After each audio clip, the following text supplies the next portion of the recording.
इस वक्त ये जो वीडियो मैंने आपको दिखाई, ये बड़ी वायरल हुई है। बहुत सारे लोग ये कह रहे हैं, जो कि बेसिकली जो ख्वातीन, जो मुसलमान लड़कियां जो कह रही हैं, वो ये कह रही हैं कि मेरा जिस्म मेरी मर्जी।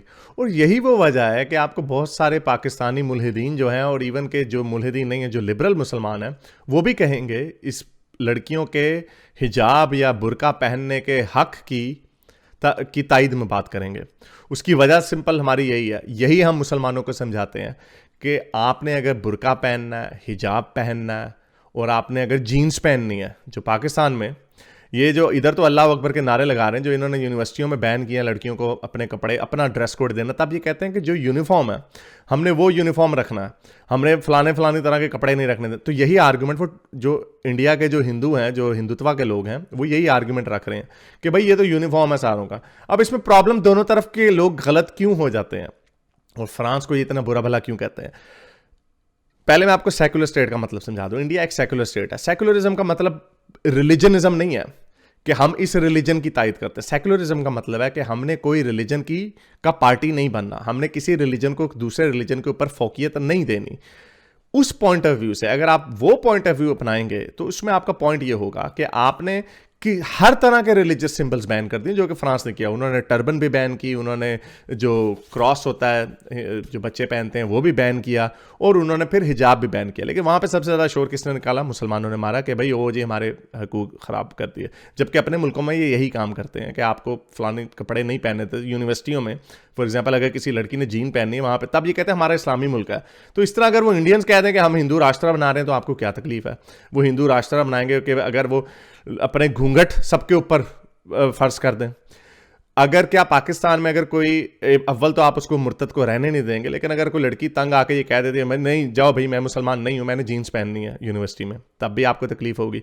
तो अगर यही लॉजिक वो अपनाएंगे तो आपको प्रॉब्लम होगी। बेसिकली यहां पे मुसलमान क्या कह रहे हैं, इनका मतलब यही है कि मेरा जिस्म मेरी मर्जी, मैं बुर्का पहनूं, जो मर्जी पहनूं, आपको क्या तकलीफ है? और यही हम आपको कह रहे हैं। और हम तो अपने नजरिए से कंसिस्टेंट है कि आपने जो पहनना है आपको पहनना चाहिए। लेकिन प्रॉब्लम इसके अंदर भी आ जाती है। इसके अंदर भी एक और कैवियाट है जो शायद मोमिनों को समझ ना आए। वो ये कि ये जो रूल्स हैं, ये 18 साल से उम्र, या जो भी आपने बलूगत की उम्र अपने कानून में तय कर दी है कि 18 साल है, 16 साल है या 20 साल है, जो भी आपने उम्र रखी है, उसके बाद के लोग अपनी मर्जी से करें तो करें। लेकिन उससे पहले अगर 10 साल की बच्ची को आपने हिजाब पहना दिया, इसमें ये तो ब्रेन वॉशिंग के जुमरे में आता है। अगर आपने 10 साल का बच्चा अगर कोई हिटलर का मानने वाला हो, वो स्वास्तिका का सिंबल लगा के कह दे और वो कहे ये मेरा धर्म है, ये मेरा मजहब है, मैंने अपनी मर्जी से ये पहनना है, तुम कौन होते हो रोकने वाले?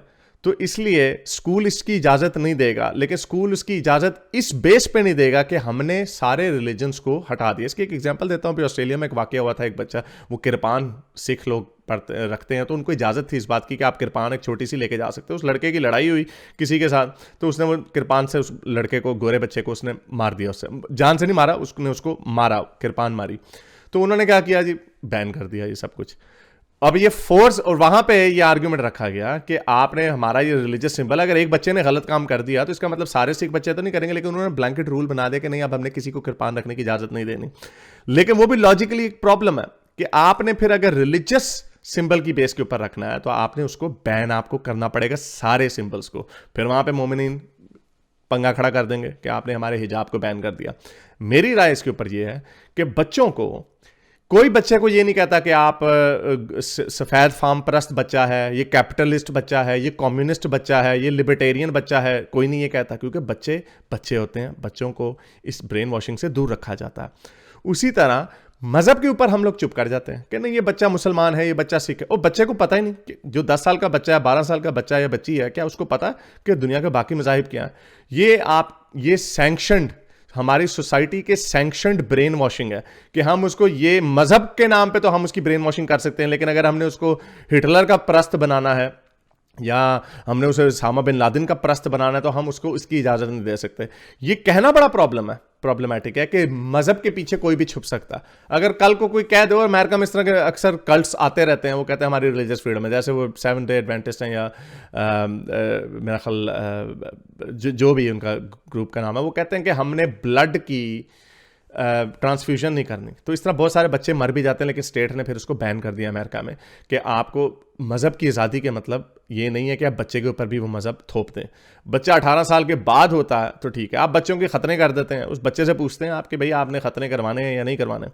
तो ये सारी चीज़ें, ये सारे कैवियार्स हैं जो मुसलमानों को समझ नहीं आते। लेकिन इन द पॉइंट इसमें यही है कि ये मुसलमानों की मुनाफकत है कि वो इस बात को नहीं मान रहे कि ये जो लड़की जो नारा लगा रही है वो ये कह रही है कि मेरा जिस्म मेरी मर्जी, मैं अपने ऊपर जो मर्जी कपड़े पहनूं, मुझे पहनने का हक होना चाहिए। यहाँ तक मैं उसके साथ सहमत हूँ, आपका जिस्म है, आपकी मर्जी, आपने बुर्का पहनना है या नहीं पहनना। लेकिन just to wrap it up, इसका मतलब ये काम एक्टिविस्ट का है, ये काम आम लोगों का, थिंकर्स का है कि लोगों को बताया जाए कि आपने अगर हिजाब जो है या बुर्का जो है ये औरतों की तज़हीक है। ये जिसको कहते हैं ना लॉलीपॉप वाली भोंडी सी एग्जांपल देते हैं, यानी मुसलमान मर्द जो हैं वो मक्खियाँ हैं, और कोई भी गैरतमंद मुसलमान होना चाहिए उसको ये कहना चाहिए नहीं भाई मैं मक्खी नहीं हूँ, मेरे सामने कोई नंगे सर वाली लड़की भी होगी तो मुझे उससे कोई प्रॉब्लम नहीं है, अगर ये लॉजिकली कंसिस्टेंट हो। लेकिन वो ये बात नहीं करते।